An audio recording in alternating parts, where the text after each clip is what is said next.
Le projet de la Grande Exigence est venu vers les années tout de suite après la guerre. Il fallait nous retrouver l'énergie. Et à l'époque, il y avait les barrages, c'était quelque chose qui était important et qui avait un potentiel intéressant.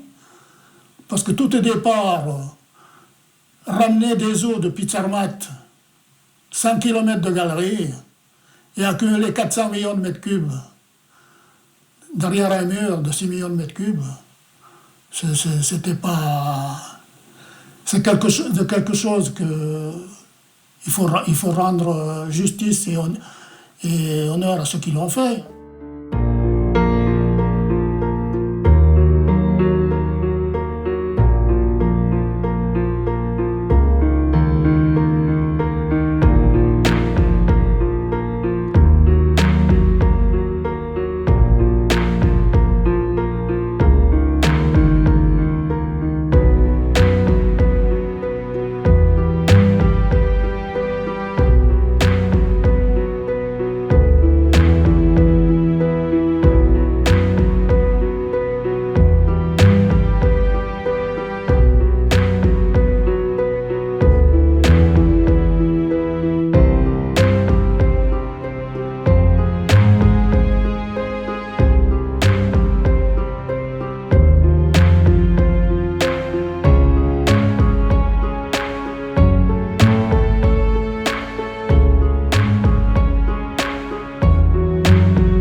Premièrement, les cadences de travail qu'on avait étaient des cadences très particulières. Parce que, bon, au début, par exemple, dans les 2 premières années, on a un peu amélioré après coup, on travaillait 12 jours non-stop.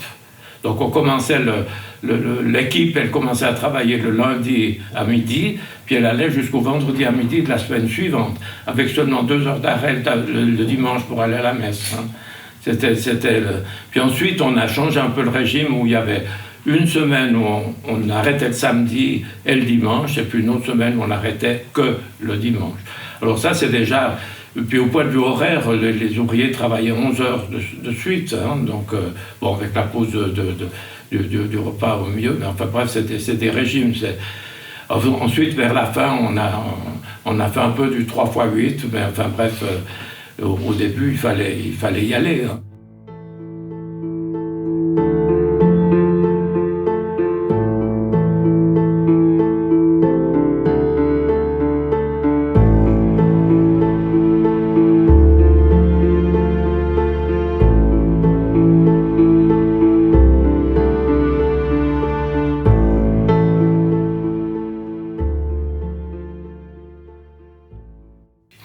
Je dois vous dire que quand on habitait là-haut à la construction, il y avait le Ritz aussi. Là, on avait des soirées là, qui étaient passées devant des cinémas et tout ça, qu'on allait là, le samedi et le dimanche, là, tout ça et tout. Alors, monsieur, moi je vivais là-haut. Le soir, on allait dormir parce qu'on travaillait 12 heures. On n'avait pas tant le temps de faire les 5 encore à côté. Il fallait être en front pour le lendemain. Mais non, il y avait beaucoup d'amitié, c'est ce qui nous a gardés. Mais il y a eu beaucoup de gens aussi qui travaillaient dur, beaucoup plus dur que nous, qu'on était là, un peu plus indépendants, je dis, et tout ça. Mais non, ça n'allait pas mal. Il y avait aussi la banque, il y avait, n'est-ce pas, le coiffeur, tout. Il y avait un kiosque. Ils vendaient des fruits à bonne saison, comme ça. C'était vraiment la ville. Et puis alors, il y avait des sociétés, il y avait une société de gym, société de football. Et puis on allait jouer des matchs. Ils avaient fait un terrain à Pralon, là, un peu plus bas, dans la vallée, que Grandisance, ils recevaient les équipes d'autres villages, comme ça, qui venaient. Et puis là, il y avait la fanfare aussi. Oui, tout le monde, au fond, trouvait assez, comment dire, que c'était une aventure vraiment très spéciale de se lancer dans la construction d'un mur pareil. On a quand même participé à cette œuvre-là. On dit c'est un peu grâce à nous qu'il a été fait ce barrage. Mais c'était l'époque, il y avait tout un tas de barrages qui se construisaient en même temps. C'était vraiment, avec des chantiers aux organisations très différentes. Mais Grande Dixon, c'était effectivement le mast, vous voyez, ça c'est clair. Inoubliable et que des bons souvenirs. Mais il y a eu aussi beaucoup de jours que c'était très dur, on a eu des pépins, on a eu des...